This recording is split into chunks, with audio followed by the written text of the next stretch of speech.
সব খবর নিয়মিত এই আয়োজনে স্বাগত জানাচ্ছি আপনাদের সবাইকে। সাথে আছি আমি শাওন দত্ত। ডিসেম্বর ধরে জাতীয় নির্বাচনের প্রস্তুতি নিচ্ছে কমিশন। বড় পরিসরে স্থানীয় সরকার নির্বাচন করতে হলে পিছিয়ে যাবে জাতীয় নির্বাচন। উন্নয়ন সহযোগী দেশের রাষ্ট্রদূতদের সাথে বৈঠক শেষে এসব জানান কমিশনার আবুল ফজল মোহাম্মদ সানাউল্লাহ।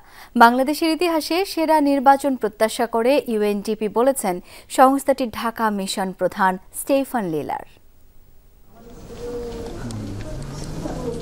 নির্বাচন ও সংস্কার নিয়ে রাজনৈতিক দল ও অন্তর্বর্তী সরকারের মধ্যে দর কষাকষি চলছে শুরু থেকেই। বিএনপি বারবার নির্বাচনী রোডম্যাপ ঘোষণার দাবি জানিয়ে আসছে। অন্যদিকে সংস্কার বাস্তবায়ন ও গণহত্যায় দায়ীদের বিচারের আগে ভোটের পক্ষে নয় গণ অভ্যুত্থানে সামনে থাকা শিক্ষার্থীরা সহ কয়েকটি রাজনৈতিক দল। এমন বাস্তবতায় নির্বাচন ভবনে মঙ্গলবার সকালে ইউএনডিপি সহ 17টি দেশের রাষ্ট্রদূত ও প্রতিনিধিরা বৈঠক করেন সিইসি এএম নাসির উদ্দিন ও অন্যান্য কমিশনারদের সাথে। ত্রয়োদশ জাতীয় সংসদ নির্বাচন সামনে রেখে কমিশনের প্রস্তুতি ও উন্নয়ন সহযোগী দেশগুলো কিভাবে কোন কোন ক্ষেত্রে সহযোগিতা করতে চায় তাদের পরিকল্পনা তুলে ধরা হয়। এরই মধ্যে ভোটার তালিকা হালনাগাদ কর্মসূচিতে প্রযুক্তিগত ও সক্ষমতা বৃদ্ধিতে সহায়তা করছে ইউএনডিপি। প্রায় 1.5 ঘন্টা ধরে চলে এই বৈঠক। পরে ইউএনডিপির ঢাকার মিশন প্রধান একটি সুষ্ঠু ও অবাধ নির্বাচনের প্রত্যাশার কথা জানান।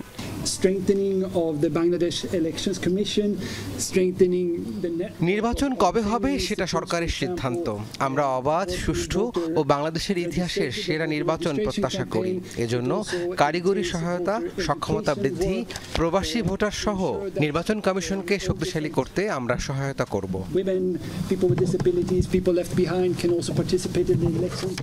জাতীয় নির্বাচনের আগে স্থানীয় নির্বাচন করতে পক্ষে বিপক্ষে মত আছে। তবে ডিসেম্বর ধরেই জাতীয় নির্বাচনের প্রস্তুতি নিচ্ছে নির্বাচন কমিশন। জাতীয় ও স্থানীয় নির্বাচন একসাথে সম্ভব নয় বলে মনে করেন কমিশনার অবসরপ্রাপ্ত ব্রিগেডিয়ার জেনারেল সানাউল্লাহ। আমাদেরকে আর্লিয়েস্ট ডেটটা ধরে নিয়েই প্রস্তুতি নিতে হচ্ছে। আমাদের অবস্থান এখনো অপরিবর্তিত। আমরা ডিসেম্বরকে ধরে নিয়েই আমাদের প্রস্তুতি গ্রহণ করছি। অতীতের অভিজ্ঞতায় দেখা গেছে সকল স্থানীয় সরকার নির্বাচন ফেজে করতে গেলে পারে প্রায় 1 বছর সময় লেগে যায়। তো এমন অবস্থায় যদি স্থানীয় সরকার নির্বাচন পুরোপুরিভাবে এভাবে করতে হয় তাহলে জাতীয় নির্বাচনের টাইমটা পিছিয়ে যাবে। স্থানীয় সরকার কতটুক হবে, কোন কোন ইনস্টিটিউশনের হবে সেটা তো সিদ্ধান্ত নেবে সরকার। তখন আমরা বলতে পারবো, যদি ওই সিদ্ধান্তটা জানি তখন বলতে পারবো যে এটা জাতীয় নির্বাচনকে প্রভাবিত করবে না করবে না। জানান ভোটার তালিকা হালনাগাদ কার্যক্রম জুন নাগাদ শেষ হবে। তবে ভোটের রোডম্যাপ জানাবে সরকার।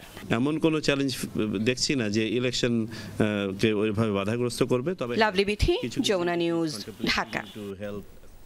প্রধান উপদেষ্টা ডক্টর মোহাম্মদ ইউনূসের সঙ্গে সাক্ষাৎ করেছেন বাংলাদেশে নিযুক্ত মার্কিন চার্জ d'Affaires ট্রেসি জ্যাকবসন। বিকেলে রাষ্ট্রীয় অতিথি ভবন যমুনায় সাক্ষাৎ করেন তিনি। সাক্ষাতে পারস্পরিক স্বার্থ সংশ্লিষ্ট বিষয় ও বিশ্বব্যাপী ইউএসএআইডির কার্যক্রম স্থগিতের প্রভাব নিয়ে আলোচনা হয়। প্রধান উপদেষ্টা বলেন, ইউএসএআইডির ভবিষ্যৎ যাই হোক, এই পুনর্গঠন ও সংস্কারের গুরুত্বপূর্ণ সময়ে বাংলাদেশকে মার্কিন সহায়তা প্রয়োজন। এছাড়াও ঐকমত্য কমিশন গঠন ও দেশের রাজনৈতিক দলগুলোর সঙ্গে সংলাপ শুরুর কথা তুলে ধরেন। বলেন, একবার সংস্কার নিয়ে ঐকমত্যে পৌঁছলে রাজনৈতিক দলগুলো সেগুলো বাস্তবায়নের জন্য জুলাই সনদে স্বাক্ষর করবে। চার্জ d'Affaires জ্যাকবসন নতুন সরকারি নির্বাচন নিরপেক্ষ, সুষ্ঠু ও অন্তর্ভুক্তিমূলক করার প্রতি জোর দেন। এ সময় তিনি নিরাপত্তা বাহিনী কর্তৃক পরিচালিত অপারেশন ডেভিল সান সম্পর্কেও জানতে চান। বাংলাদেশকে গণতান্ত্রিক রূপান্তরে সহায়তা করতে আগ্রহ প্রকাশ করেছে আয়ারল্যান্ড। সোমবার তেজগাঁওয়ে প্রধান উপদেষ্টার সাথে সাক্ষাৎ করেন ঢাকায় নিযুক্ত আয়ারল্যান্ডের রাষ্ট্রদূত কেভিন কেলি। জানান, অন্তর্বর্তী সরকারকে গণতন্ত্র পুনরুদ্ধারের জন্য সংস্কার কর্মসূচিতে সম্পূর্ণ সমর্থন দেবে তার দেশ। রাষ্ট্রদূত জানান, বাংলাদেশের গণতান্ত্রিক রূপান্তরে সহায়তা করতে একটি দল পাঠাতে চায় তারা। এছাড়া ঢাকার সাথে বাণিজ্য সম্পর্ক বৃদ্ধি করা এবং প্রধান আইরিশ ব্র্যান্ডগুলো এদেশ থেকে আরও বেশি পণ্য নিতে আগ্রহী। বৈঠকে আঞ্চলিক রাজনৈতিক পরিস্থিতি, উত্তর আয়ারল্যান্ডের গুড ফ্রাইডে চুক্তি এবং রোহিঙ্গা সংকট নিয়েও আলোচনা হয়। এ সময় রোহিঙ্গাদের জন্য সহায়তা অব্যাহত রাখার কথাও জানান রাষ্ট্রদূত কেভিন কেলি।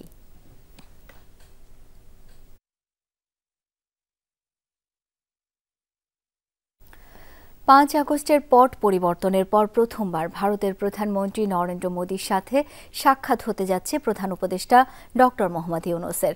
এপ্রিলের প্রথম সপ্তাহে ব্যাংককে অনুষ্ঠেয় বিমস্টেক সামিটের সাইডলাইনে বৈঠকও হতে পারে উপমহাদেশের 2 শীর্ষ সরকার প্রধানের। যদিও ঢাকা দিল্লি শীর্ষ বৈঠকের ব্যাপারটি নিশ্চিত করতে পারেননি বিমস্টেক মহাসচিব, তবে দক্ষিণ ও দক্ষিণ পশ্চিম এশিয়ার এই জোট চীন বা পাকিস্তান বিরোধী নয় দাবি করেন সংস্থাটির প্রধান Indramani Pandey.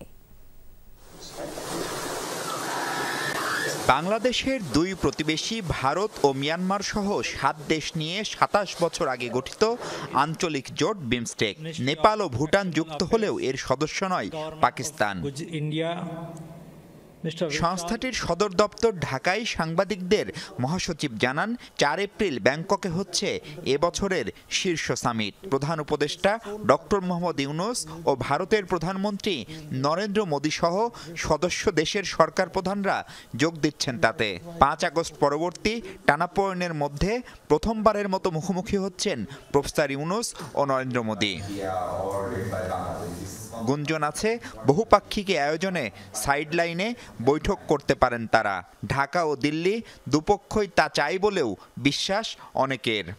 Summits do provide an opportunity for leaders to engage in conversations. সদস্য দেশগুলো সরকার প্রধানদের দেখাতে হবেই, তবে আলাদাভাবে তারা বৈঠক করবেন কিনা সেটি নির্ভর করছে দুদেশের সরকারের ওপর। To decide what kind of bilaterals they would have, because it's their prerogative. মহাসচিব জানান, সম্মেলনের পরেই বিমস্টেকের চেয়ারম্যান হতে যাচ্ছে বাংলাদেশ। সাংবাদিকরা জানতে চান, চীন পাকিস্তানের বিরোধিতা করার জন্যই এই জোট কাজ করছে কিনা। BIMSTEC has been in existence for 27 years. 27 বছর ধরে এই জোট কাজ করছে। সদস্য রাষ্ট্রগুলোর মানুষের জীবনে ইতিবাচক পরিবর্তন ও ব্যবসা বাণিজ্যে কানেক্টিভিটি বাড়ানো এর লক্ষ্য। আলাদা কোনো দেশ নিয়ে মাথা ব্যথা নেই। And I don't think it has been conceived with any other purpose in mind. Dhaka Delhi সম্পর্কের উন্নয়নে বিমস্টেক কোনো ভূমিকা রাখতে পারে কিনা সে প্রশ্নের সরাসরি উত্তর না দিলেও দ্বিপাক্ষিক ইস্যুতে যে কিছু করার নেই তা জানান Indramani Pandey. It's up to the member states to use those opportunities for meetings beyond the summit meetings. Mahfuz Mishu, Jamuna News, Dhaka. অক্টোবরের মধ্যে জুলাই আগস্ট গণহত্যার 3 থেকে 4টি মামলার রায় হবে বলে আশা করেন আইন উপদেষ্টা অধ্যাপক ডক্টর আসিফ নজরুল। শেখ হাসিনার পাশাপাশি সাবেক মন্ত্রী, শীর্ষ আওয়ামী লীগ নেতারাও সেসব মামলার আসামি। আজ সচিবালয়ে ব্রিফিংয়ে তিনি বলেন, আন্তর্জাতিক অপরাধ ট্রাইব্যুনালের জুলাই হত্যাকাণ্ডের বিচার কার্যক্রম চলছে। 300টি অভিযোগে প্রসিকিউটর টিম 16টি মামলা দায়ের করেছে। এর মধ্যে 4টি তদন্ত এই মাসে শেষ হবে, জানিয়েছেন আসিফ নজরুল। শেখ হাসিনার গ্রেপ্তারের বিষয়ে উপদেষ্টা জানান, শেখ হাসিনাকে গ্রেপ্তারে ইন্টারপোলের রেড অ্যালার্টের আবেদন করা হয়েছে। তারা তাদের অবস্থান থেকে ব্যবস্থা নেবে। বিগত আওয়ামী লীগ আমলের 16,429টি গায়েবী মামলার মধ্যে 1,214টি মামলা 1 সপ্তাহের মধ্যে প্রত্যাহার করা হবে বলেও জানান আসিফ নজরুল। এর মধ্যে 53টি মামলা 2-1 দিনের মধ্যে প্রত্যাহার হবে। আনুষ্ঠানিকভাবে সাক্ষ্য গ্রহণ প্রক্রিয়া, একদম সাক্ষ্য গ্রহণ প্রক্রিয়া শুরু হবে ঈদের পরপর এপ্রিল মাস থেকে। এই আদালতে অব্যাহতভাবে শুনানি হয় বলে এসব মামলার রায় পরবর্তী 4 থেকে 6 মাসের মধ্যে এপ্রিল থেকে শুরু করে পরবর্তী 4 থেকে 6 মাসের মধ্যে প্রদান করা যাবে বলে আমরা আশা করি। সাংবাদিক দম্পতি সাগর সরোয়ার ও মেহেরুন রুনি হত্যা মামলা তদন্তে কাজ শুরু করেছে স্বরাষ্ট্র মন্ত্রণালয় গঠিত টাস্কফোর্স। আগামী 4 এপ্রিলের মধ্যে তদন্ত প্রতিবেদন দেওয়ার সময় বেঁধে দেওয়া হয়েছে টাস্কফোর্সকে। নতুন করে টাস্কফোর্স দায়িত্ব নেয় বিচার নিয়ে আশার সঞ্চার হয়েছে স্বজনদের মধ্যে। এই মামলা নিয়ে বিগত সরকার গড়িমসি করেছে এই অভিযোগ করেছেন বাদীর আইনজীবী। সাগর রুনি হত্যাকাণ্ডের 13 বার্ষিকীতে এই মামলার সবশেষ অবস্থা জানাচ্ছেন সহকর্মী রিয়াজ রায়হান। সংখ্যাটা হতে পারত 10, 15 কিংবা আসছে জুলাইয়ে 19, কিন্তু বাবা মায়ের সঙ্গে সম্পর্কটা কেবলই স্মৃতি হয়ে গেলেও মাত্র 5 বছর বয়সেই। মা বাবার সঙ্গে শেষ জন্মদিনের ছবিগুলোর দিকে তাকিয়ে সে কথাই কি ভাবছেন সদ্য 18 পেরোনো মেঘ? স্মৃতিগুলো আবছা হোক, কিন্তু বিচারের তাজা স্মৃতি নিয়ে চলতে চান বাকিটা পথ।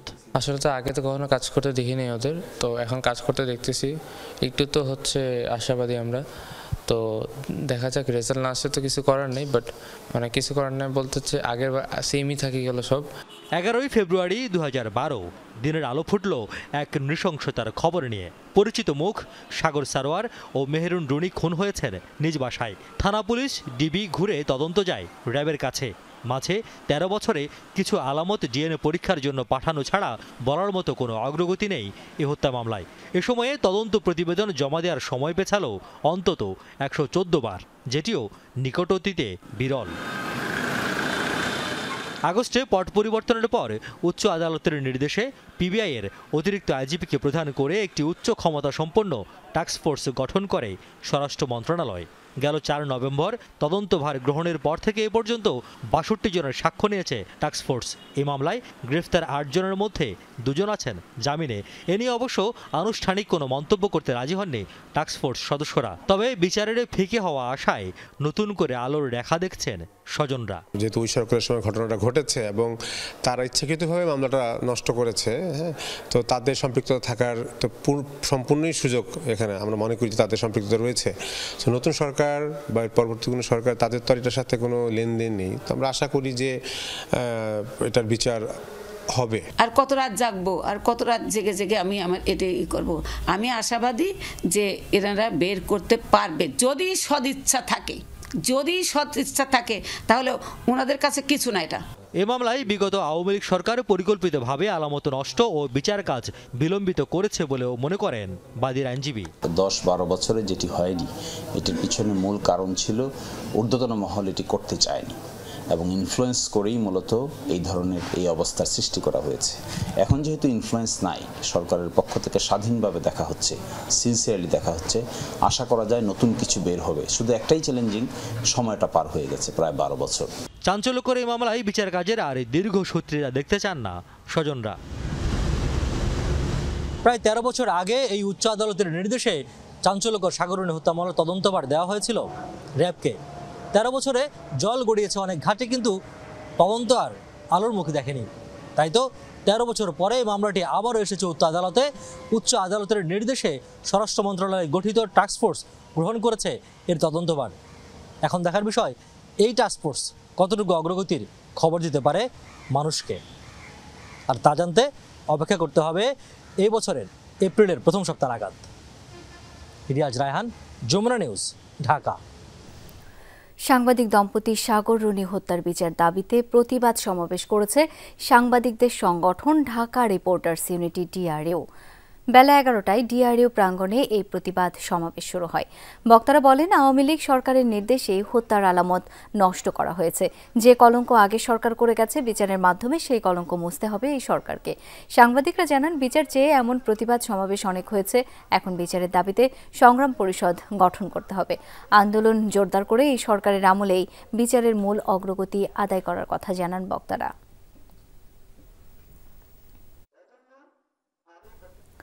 রাজশাহী চারঘাটে পিকনিকের খাবার খেয়ে অসুস্থ হয়ে পড়েছে অর্ধশতাধিক শিক্ষার্থী ও অভিভাবক। গতকাল থেকে আজ দুপুর 2টা পর্যন্ত থানাপাড়া সোয়ালুজ প্রাথমিক বিদ্যালয়ের 52 জন শিক্ষার্থী ও অভিভাবক চারঘাট উপজেলা স্বাস্থ্য কমপ্লেক্সে ভর্তি হয়েছে। শিক্ষার্থীরা বলছেন, তারা সবাই খাদ্যে বিষক্রিয়ায় আক্রান্তরা জানায়, স্কুল থেকে রোববার সকালে শিক্ষার্থী ও অভিভাবক সহ 180 জন গোদাগাড়ির সাফিনা পার্কে পিকনিকে যায়। এর মধ্যে 47 জন ছিল ওই বিদ্যালয়ের শিক্ষার্থী, বাকিরা অভিভাবক ও তাদের আত্মীয় স্বজন। পিকনিকের খাবার রান্না করে প্যাকেট নিয়ে যাওয়া হয়। দুপুরে সেই খাবার খেয়ে বাড়ি ফেরার পর একে একে অসুস্থ হতে থাকে সবাই। ডায়রিয়া ও বমি শুরু হয়। সোমবার দুপুর থেকে অসুস্থরা একে একে হাসপাতালে ভর্তি হওয়া শুরু করে। খাবার খেয়ে 10টা থেকে আমার ছেলে অসুস্থ, তারপর দুপুরে আমার মেয়ে, সন্ধ্যা থেকে আগে। আর রাত থেকে থাকি ধরেন বমি আর পায়খানা, তুই সকালবেলা এসে ভর্তি করছি। খাওয়া দাওয়ার পরে আমরা ঘুরছি, বাড়িতে এসে সেখান থেকে জ্বর, পেট ব্যথা। মোটামুটি 50 থেকে 52 জন রোগী আগে ভর্তি হয়, বাচ্চা এবং বড় মানুষ মিলে। খাবার আসলে ফুড পয়জনিংও বলা যায়, এটা গরম লাগার কারণে বলা যায়, এটা বলা হচ্ছে না যে ফুড পয়জনিং কিংবা অন্য কোনো কারণ। এ বিষয়ে আরও জানবো, এখন সরাসরি যোগ দিচ্ছেন সহকর্মী তারেক মাহমুদ। তারেক, আক্রান্তদের শারীরিক অবস্থা নিয়ে চিকিৎসকরা কি বলছেন জানাবেন বিস্তারিত। শাওন, এখন পর্যন্ত আক্রান্ত যারা হয়েছে তারা কিন্তু চিকিৎসা নিচ্ছে এবং চিকিৎসকদের সাথে একটু আগে আমার কথা হয়েছে। এই নতুন করে 1 ঘন্টায় আরও 6 জন কিন্তু ভর্তি হয়েছে এই চারঘাট উপজেলা স্বাস্থ্য কমপ্লেক্সে। এবং আমি কথা বলেছি চারঘাট উপজেলা স্বাস্থ্য ও পরিবার পরিকল্পনা কর্মকর্তা তৌফিক রেজার সাথে। তিনি যেমনটি বলেছেন যে ফুড পয়জনিংয়ের কারণে তারা অসুস্থ হয়েছে এবং শিশু বিশেষজ্ঞ সহ যারা চিকিৎসক রয়েছে তারা সার্বক্ষণিকভাবে তাদের সাথে যোগাযোগ করছেন এবং রোগীদের অবস্থা অনেকটা ভালো পর্যায়ে তিনি তেমনটি বলছেন। এবং কোনো রোগীর অবস্থা যদি আশঙ্কাজনক মনে হয় তাদেরকে এই চারঘাট উপজেলা স্বাস্থ্য কমপ্লেক্স থেকে রাজশাহী মেডিকেল কলেজ হাসপাতালে কিন্তু পাঠানো হবে। এর আগে আমি যেমনটি জানাচ্ছিলাম যে 180 জন তারা গোদাগাড়ির উপজেলা যে সাফিনা পার্ক সেখানে যান এবং পিকনিকে গিয়ে মোট 52 জন কিন্তু ডায়রিয়া আক্রান্ত হন। এই 52 জনের মধ্যে 18 জন ছাড়পত্র নিয়ে বাসায় ফিরেছেন এবং এখন পর্যন্ত গত 1 ঘন্টায় মোট 6 জন রোগী কিন্তু শিক্ষার্থী সহ 6 জন কিন্তু ভর্তি হয়েছেন। চিকিৎসকরা বলছেন যে তাদের যে সার্বিকভাবে যে এই সমস্যাটি হয়েছে সেটি খাবারের মধ্যে একটি আইটেম ছিল, সেটি হচ্ছে ডাল। সেই ডাল খেয়ে সবাই অসুস্থ, যারা ডাল খেয়েছিলেন সেই ডাল খেয়ে আসলে সকলে অসুস্থ হয়েছে। চিকিৎসক এবং এখানকার রোগী স্বজনরা তেমনটি বলছেন। এবং এখন পর্যন্ত চারঘাট উপজেলা স্বাস্থ্য কমপ্লেক্সে যারা এই ডায়রিয়া আক্রান্ত হয়েছেন তাদের সকলের কিন্তু চিকিৎসা চলছে। শাওন। তারেক, ধন্যবাদ আপনাকে। সংস্কার কমিশনের প্রস্তাবনাগুলো স্টেক হোল্ডারদের সাথে আলোচনা করে বাস্তবায়ন করা হবে। এই সংস্কারের মধ্য দিয়ে দেশ ফ্যাসিবাদী ব্যবস্থা থেকে মুক্ত হবে, এমনটা জানিয়েছেন যুব ও ক্রীড়া উপদেষ্টা আসিফ মাহমুদ সজীব ভুঁইয়া। বিকালে ঢাকা বিশ্ববিদ্যালয়ের কেন্দ্রীয় খেলার মাঠে তারুণ্যের উৎসবের উদ্বোধনী অনুষ্ঠানে এসব কথা বলেন তিনি। এ সময় তিনি বলেন, অন্তর্বর্তী সরকার একটি সুস্থ ডেমোক্রেটিক ট্রানজিশনের দায়িত্ব নিয়েছে, তাই সুস্থভাবে ক্ষমতা হস্তান্তরে দেশবাসীকে সহযোগিতা করার আহ্বান জানান তিনি। বলেন, জুলাই অভ্যুত্থানে তরুণরা দেশকে নতুন স্বপ্ন দেখানোর প্রেক্ষাপট তৈরি করেছে, সেটা সফল করার ক্ষেত্রেও তরুণদের ভূমিকা রাখার আহ্বান জানান তিনি। তরুণ সমাজের একটি সংস্কার কমিশনগুলো তাদের প্রস্তাবনা পেশ করেছে। স্টেক হোল্ডার কনসালটেশনের মাধ্যমে সেই প্রস্তাবনাগুলো বাস্তবায়নের মাধ্যমে রাষ্ট্র কাঠামোর যেই অঙ্গগুলো বিগত ফ্যাসিবাদী সরকারের আমলে ধ্বংসপ্রাপ্ত হয়েছে সেগুলোকে পুনর্গঠন করা হবে এবং এর মাধ্যমে আমরা বিশ্বাস করি বাংলাদেশ এই ফ্যাসিবাদী ব্যবস্থার থেকে মুক্তি পাওয়ার পথে অগ্রসর হবে। এখন সংস্কার বলে একদল লোক পাগল হয়ে যাচ্ছে, ঘোষণা দিয়ে সংস্কার হয় না, এটা একটা চলমান প্রক্রিয়া, এমন মন্তব্য করেছেন বিএনপির স্থায়ী কমিটির সদস্য মির্জা আব্বাস। মুগদায় ঢাকা মহানগর দক্ষিণ বিএনপি আয়োজিত কর্মশালায় তিনি বলেন, অশুভ শক্তির কোনো কার্যক্রম এই দেশে বাস্তবায়ন হতে দেবে না বিএনপি। ইউনূস সরকারকে সব ধরনের সহযোগিতা দিয়ে যাবে তার দল। শয়তান শিকারের জন্য কার্যক্রম চলছে উল্লেখ করে বলেন, শয়তান আশপাশেই আছে, সরকারে আছে, সচিবালয়ে আছে, তাদের আগে ধরতে হবে। কোনো সভ্য ভালো লোক আওয়ামী লীগ করে না, শয়তান লোক করে। সকল প্রতিষ্ঠানে এই ধরনের লোক আছে, তাদের ধরুন। ডেভিল হান্ট যারা করছেন তাদের প্রতি আহ্বান।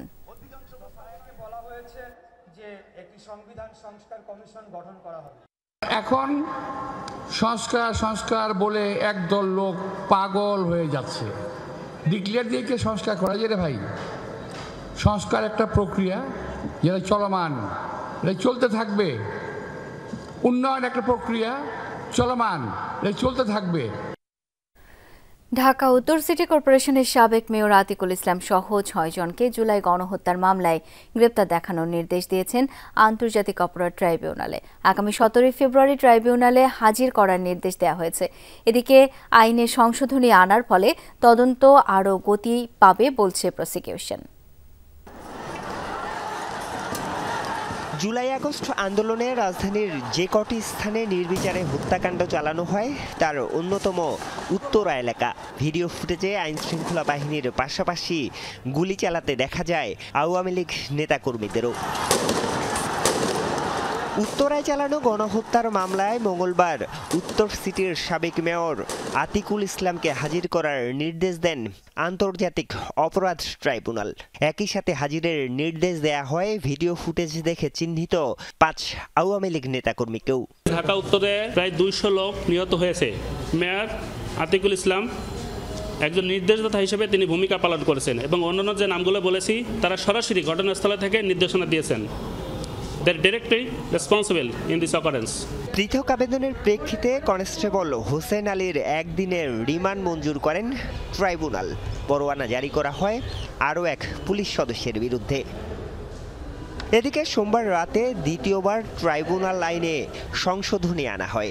এর ফলে তদন্তকালে নথিপত্র জব্দ, আসামির বিদেশ যাত্রায় নিষেধাজ্ঞা এবং সম্পত্তি জব্দের ক্ষমতা দেয়া হয় ট্রাইব্যুনালকে। তদন্তকারী কর্মকর্তাকে এক্সক্লুসিভ পাওয়ার দেওয়া হয়েছে যে উনি যে তদন্তকালে প্রয়োজনীয় যে কোনো ডকুমেন্ট সিজ করতে পারবেন এবং যে কোনো স্থান সার্চ করতে পারবেন। ট্রাইব্যুনালের ক্ষমতা দেওয়া হয়েছে যে আসামির সম্পত্তি এটি ভিকটিম অথবা রাষ্ট্রকে প্রদান করা হবে এবং বিদেশ যাত্রায় তাদের ব্যাপারে ট্রাইব্যুনাল যে কোনো সিদ্ধান্ত দিতে পারে, সেই সংশোধনীয় এই নতুন অ্যামেন্ডমেন্টে আনা হয়েছে। জুলাই হত্যাকাণ্ডের বিচারে ট্রাইব্যুনালের কার্যক্রম শুরুর পর এখন পর্যন্ত 18 মামলায় পরোয়ানা জারি করা হলো 122 জনের বিরুদ্ধে। আরিফুর রহমান সবুজ, যমুনা নিউজ, ঢাকা। জুলাই গণহত্যার মামলায় ডিবির সাবেক সহকারী কমিশনার জাবেদ ইকবাল মোহাম্মদপুর থেকে গ্রেপ্তার করে তাকে নেওয়া হয়েছে ট্রাইব্যুনালে। সেখানে রয়েছেন সহকর্মী তানভীর মৌসুম।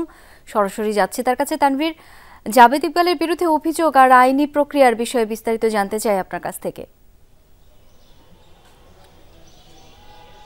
শাওন, ডিবির সাবেক সহকারী কমিশনার ছিলেন এই জাবেদ ইকবাল এবং তিনি মূলত এই জুলাই গণঅভ্যুত্থানের সময়কার যে হত্যাকাণ্ড এবং সেই হত্যাকাণ্ডের সময়ও তার একটি ভূমিকা ছিল, সক্রিয় ভূমিকা ছিল এবং তিনি কিন্তু সেই জুলাই হত্যা মামলারই আসামি এবং সেই মামলার উপর ভিত্তি করেই কিন্তু তাকে গ্রেফতার করা হয়েছে।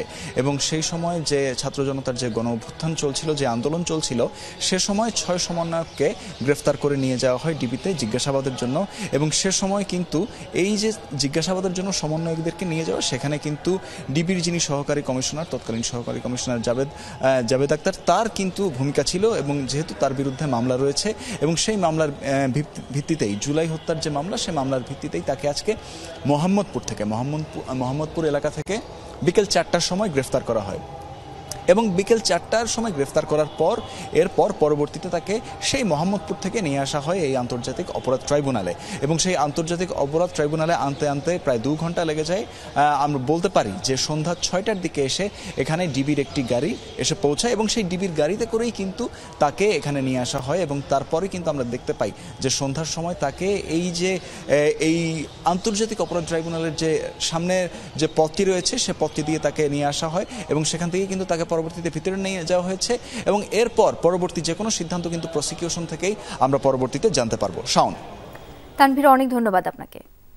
অমর একুশে বইমেলার 11তম দিন আজ। মেলা প্রাঙ্গণ থেকে এখন যোগ দিচ্ছেন সহকর্মী শওকত মঞ্জুর শান্ত। বইমেলায় পাঠক লেখকের ভিড় কেমন দেখছেন? নতুন কোন কোন বই পাঠকদের নজর কেড়েছে জানাবেন বিস্তারিত। শাওন, বরাবরই বলে আসছি যে এবারের বইমেলায় প্রথম থেকেই মানুষের ভিড় রয়েছে এবং আজও তার ব্যতিক্রম নেই। দেখে বোঝার উপায় নেই যে আজকে ছুটির দিন নাকি স্বাভাবিক কর্মদিবস। দেখে বলতে হবে যে পরিমাণ মানুষ এই মুহূর্তে বইমেলায় আছেন, প্রত্যেকটি স্টলে কিন্তু অসংখ্য মানুষ ঘুরছেন, তাদের বইগুলো বইগুলো খুঁজে বেড়াচ্ছেন এবং বই কিনছেনও। পাঠকদের সাথে কথা হচ্ছিল, তারা কিন্তু বলছিলেন যে প্রাণের এই মেলায় তাদের আসার যে সুযোগ, সেই সুযোগটা তারা সর্বোচ্চভাবে কাজে লাগাচ্ছেন এবং প্রকাশক যারা রয়েছেন বা লেখকরা রয়েছেন, তারা বলছিলেন যে মানুষের যেই ঢল, সেই ঢল দেখে তারা কিন্তু আশায় বুক বাঁধেন যে অনেক বই বিক্রি হবে এবং সেই প্রত্যাশার জায়গা থেকে তারা চান যাতে সকলে মিলে অন্ততপক্ষে একটি করে বই সবার হাতে হাতে থাকে। যদিও সেই প্রত্যাশার অনেকটাই পরিপূরণ হয় না। অনেকেই বলছিলেন যে মানুষ আসছেন, ঘুরছেন, ফিরছেন, ছবি তুলছেন, কিন্তু অনেকেই হয়তো বই কিনছেন না। তো তারা প্রত্যাশা করছেন যে যত সময় গড়াবে বই কেনার মাত্রা তত বাড়বে, কারণ নতুন যে বই আসার সেগুলো চলে এসেছে। সেই আজকে 91টি নতুন বই এসেছে, সর্বমোট 828টি নতুন বই প্রকাশিত হলো এবারের বইমেলায়। তো সেই বইগুলোর মধ্যে ইতিহাসের অংশ যেমন রয়েছে, পাশাপাশি এই গণ অভ্যুত্থান এবং রাজনৈতিক বইগুলোর দিকে কিন্তু মানুষ ঝুঁকছে বেশি এবং নতুন প্রজন্মের মধ্যে সায়েন্স ফিকশনের প্রতি একটা বড় আকর্ষণ রয়েছে। তো সবাই প্রত্যাশা করছেন যে সামনের দিনগুলোতে বইমেলা আরও বেশি সফল হয়ে উঠবে। শান্ত, ধন্যবাদ আপনাকে। প্রাণী সম্পদ অধিদপ্তরে হস্তান্তরিত হল BLRI উদ্ভাবিত lumpy skin disease vaccine seed. সকালে রাজধানীর একটি হোটেলে এই ভ্যাকসিন সিড হস্তান্তর অনুষ্ঠানে প্রধান অতিথি ছিলেন মৎস্য প্রাণী সম্পদ উপদেষ্টা ফরিদা আক্তার। তিনি বলেন, প্রতি বছর লাম্পি স্কিন ডিজিজ প্রাণী সম্পদের আর্থিক ও বাণিজ্যিক ক্ষতি সাধন হচ্ছে। এছাড়া বিদেশি ভ্যাকসিন আমদানি করা অত্যন্ত ব্যয়বহুল ও অপ্রতুল। BLRI উদ্ভাবিত ভ্যাকসিনটি আমদানিকৃত ভ্যাকসিনের চেয়ে অধিক কার্যকরী। ভ্যাকসিনটির বাণিজ্যিকীকরণ করা সম্ভব হলে আমদানি নির্ভরতা কমবে এবং বৈদেশিক মুদ্রা সাশ্রয় হবে। কক্সবাজারে টেকনাফে নাফ নদী থেকে ট্রলার সহ 4 বাংলাদেশি জেলেকে ধরে নিয়ে গেছে মিয়ানমারের আরাকান আর্মি। বেলা 11:30টায় উপজেলার সাবরাং শাহপরীর দ্বীপ সংলগ্ন নাফ নদীর মোহনা থেকে অস্ত্রের মুখে ধরে নিয়ে যায় তাদের। কোস্টগার্ড শাহপরীর দ্বীপ station commander lieutenant HM Shartaj বিন সোহরাব জানান, নদীতে মাছ ধরতে গিয়েছিলেন শাহপরীর দ্বীপের বাসিন্দা হাসান সহ কয়েকজন। এক পর্যায়ে মিয়ানমারের দিক থেকে একটি স্পিড বোটে আসা একদল আরাকান আর্মি অস্ত্রের মুখে ট্রলারটিকে ঘিরে ফেলে। পরে জেলে সহ ট্রলারটি মিয়ানমারের অভ্যন্তরে নিয়ে যায়। খবর পাওয়ার পর থেকে জিম্মিদের উদ্ধার তৎপরতা এবং নাফ নদীতে নজরদারি বাড়িয়েছে কোস্টগার্ড। বাংলাদেশের তীব্র প্রতিবাদের মুখে কুড়িগ্রাম সীমান্ত থেকে CCTV ক্যামেরা অপসারণের আশ্বাস দিয়েছে BSF। সকালে কুড়িগ্রাম সীমান্তে BSF এর সিসি ক্যামেরা স্থাপনের জেরে BGB BSF পতাকা বৈঠক হয়। গত 10 ফেব্রুয়ারি ভোরুঙ্গামারী উপজেলায় 162 BSF ব্যাটালিয়নের ছোট গারলজোড়া ক্যাম্পের সদস্যরা একটি ইউক্যালিপটাস গাছের সাথে বাংলাদেশের দিকে মুখ করে একটি CCTV ক্যামেরা স্থাপন করে। বিষয়টি নজরে এলে কুড়িগ্রাম ব্যাটালিয়ন 22 BGBর অধিনায়ক BSF-কে পতাকা বৈঠকের আহ্বান জানায়। প্রায় 2.25 ঘণ্টা পতাকা বৈঠকে ফলপ্রসূ আলোচনা হয়। BSF জানায়, শূন্য লাইনে নির্মিত জোড়া মসজিদ এলাকার নিরাপত্তা বিবেচনায় সিসি ক্যামেরা বসানো হয়েছে। সংস্কার ও নির্বাচন প্রশ্নে গণঅভ্যুত্থানের পক্ষের শক্তিগুলোর মধ্যে অনেককে উদ্বেগ প্রকাশ করেছে AB পার্টি। বিজয়নগরে দলের কেন্দ্রীয় কার্যালয়ের সংবাদ সম্মেলনে এই উদ্বেগ প্রকাশ করা হয়। সংবাদ সম্মেলনে দলটির চেয়ারম্যান মুজিবুর রহমান মঞ্জু বলেন, ফ্যাসিবাদকে রুখতে জুলাই বিপ্লবের পক্ষের শক্তিগুলোকে ঐক্যবদ্ধ হতে হবে। জনগণ চূড়ান্তভাবে বিরক্ত হওয়ার আগেই সরকারকে দক্ষতা ও দায়িত্বশীলতার প্রমাণ দেওয়ার আহ্বান জানান তিনি। বলেন, সরকারের নেয়া অপারেশন ডেভিল হান্ট এখন খুব বেশি কাজে আসবে না। অন্তর্বর্তীকালীন সরকার গঠনের পরপরই এই পদক্ষেপ নেওয়া উচিত ছিল বলে জানান মুজিবুর রহমান মঞ্জু।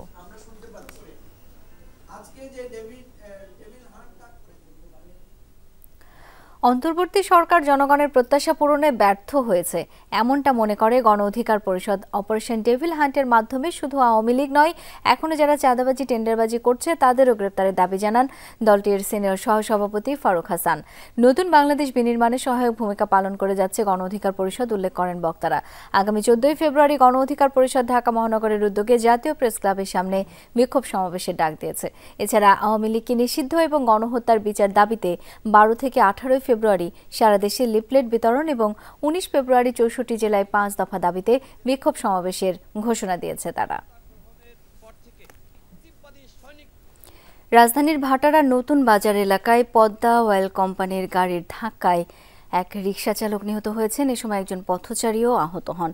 প্রত্যক্ষদর্শীরা জানায়, দুপুরে পদ্মা অয়েল কোম্পানির গাড়িটি নিয়ন্ত্রণ হারিয়ে A1 ট্রেডিং নামে গাড়ির শোরুমে ঢুকে পড়ে। এ সময় সামনে থেকে আসা রিকশাকে সজোরে ধাক্কা দেয় গাড়িটি। পরে আহত রিকশা চালককে হাসপাতালে নেয়ার পর তাকে মৃত ঘোষণা করেন চিকিৎসক। আহত পথচারীকে হাসপাতালে ভর্তি করে প্রাথমিক চিকিৎসা দেওয়া হয়েছে। এতে A1 ট্রেডিংয়ে বেশ কয়েকটি গাড়ির ক্ষতি হয়েছে। এই ঘটনায় অয়েল কোম্পানির গাড়ি চালককে আটক করেছে পুলিশ। মালিক পক্ষের সাথে আলোচনা করে পরবর্তী আইনি ব্যবস্থা নেবে থানা পুলিশ। ওনার ওয়েতে আসতেছে, কিন্তু গাড়ির স্পিডটা একটু বেশি ছিল। এই রিস্কারে মারলো, এখানে একটা লোক দাঁড়ানো ছিল গাছের নিচে, ওই লোকও মারলো। মাইরা এই আইল্যান্ডের উপর দাও যখন গাড়িটা উঠাইলো, আইল্যান্ডের উপর দাও উঠানোর পরে আর গাড়ি কোথাও মানে বাড়িখানে উইরা এই শোরুমের ভিতরে ঢুকে 2 গাড়ি মেরে দিচ্ছে। আওয়াজ হয়েছে, আর পরে আমি দৌড়ে আইছি, আয়া দেখি পড়ে হয়েছে, সবাই ধরতেছে, তার ভিতরে আমি ধরছি, আমার পাঠাইছে বড় হসপিটাল নিছি, হসপিটালতে বলছে যে নাই। এই গাড়ির সামনে মারছে, এইটার থেকে আরো 2টা গাড়ি লাগছে আর কি। লরির ড্রাইভার উনি আছে ভিতরে, আমাদের হেফাজতে আছে, পুলিশ আছে ভিতরে, উনি অক্ষত অবস্থায় আছে। ওনার মালিক আসলে আমরা এটা নিয়ে, পুলিশ আছে, পুলিশ ভাইরা আছে, ওনাদের সাথে এটা নিয়ে কথা বলবো। পটুয়াখালী বার অ্যাসোসিয়েশন নির্বাচনের ফর্ম সংগ্রহের সময় জামায়াত সমর্থিত আইনজীবীদের উপর হামলার অভিযোগ উঠেছে বিএনপিপন্থী আইনজীবীদের বিরুদ্ধে।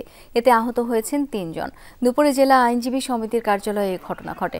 আহতরা হলেন অ্যাডভোকেট রুহুল আমিন, অ্যাডভোকেট মোহাম্মদ মহিউদ্দিন ও জামায়াত কর্মী হুমায়ুন কবির।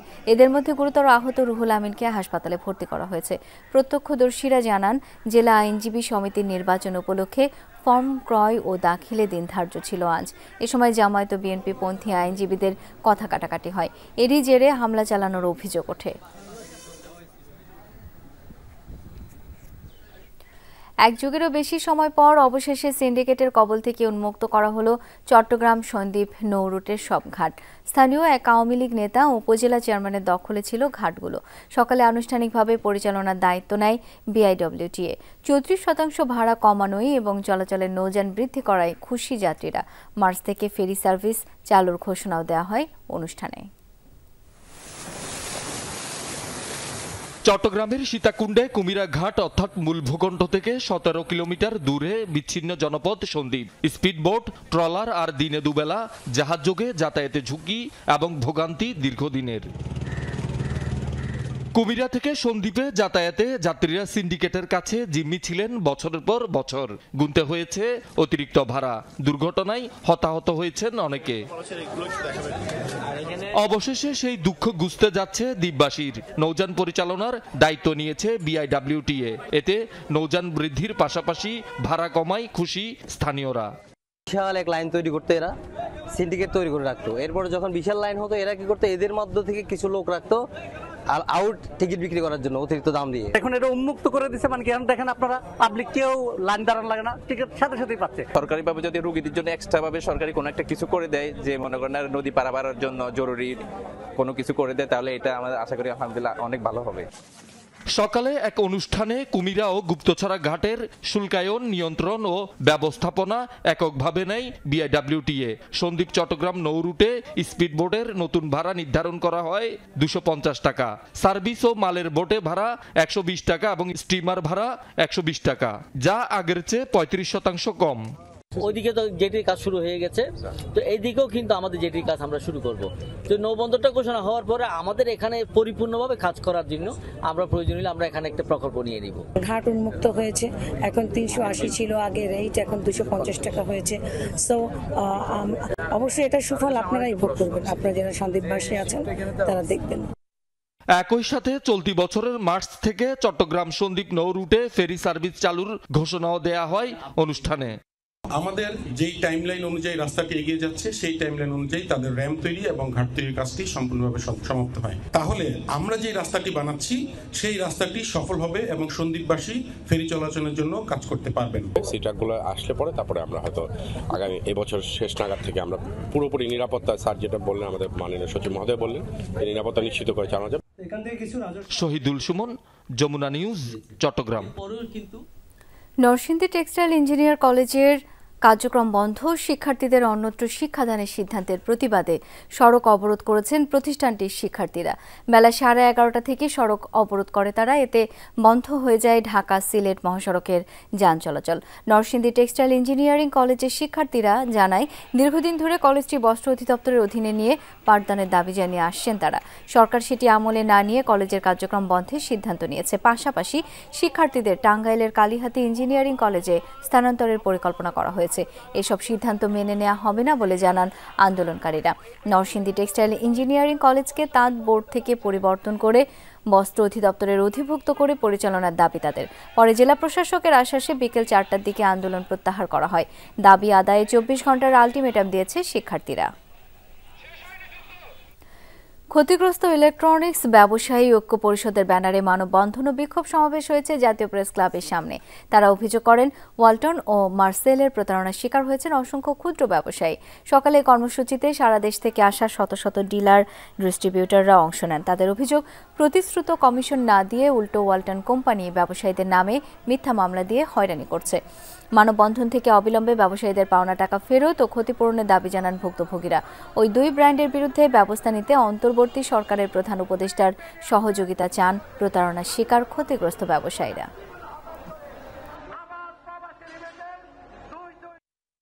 টাকা দেওয়ার পরে আমাকে ঈদের সময় মাল দিবে, ঈদের আগে মাল দিবে, কিন্তু তারা মাল দেয় নাই। মাল না দিয়ে আমার টাকা তারা আত্মসাৎ করছে। তাদের কাছে আমি মিনিমাম 20 থেকে 25 বার গেছি, যাওয়ার পরে তারা আমাকে বিভিন্ন ধরনের হুমকি ধুমকি দিছে। তারা যে লেজার দেখায়, এই লেজার যে পরিমাণ আমরা টাকা দিছি একটা পুকুর শুদ্ধ ভরাট হয়ে যাবে, কিন্তু কোম্পানির টাকা ভরাট হয় না। আমরা তাদের নিয়ে টাকা দিয়েছি, আমরা তাদের টাকা আমাদের কাছে কিন্তু নাই, আমাদের নামে অযথা বাকি দেখাইতেছে। এই ছিল আজকের সব খবরের আয়োজনে। ধন্যবাদ এতক্ষণ সাথে থাকার জন্য।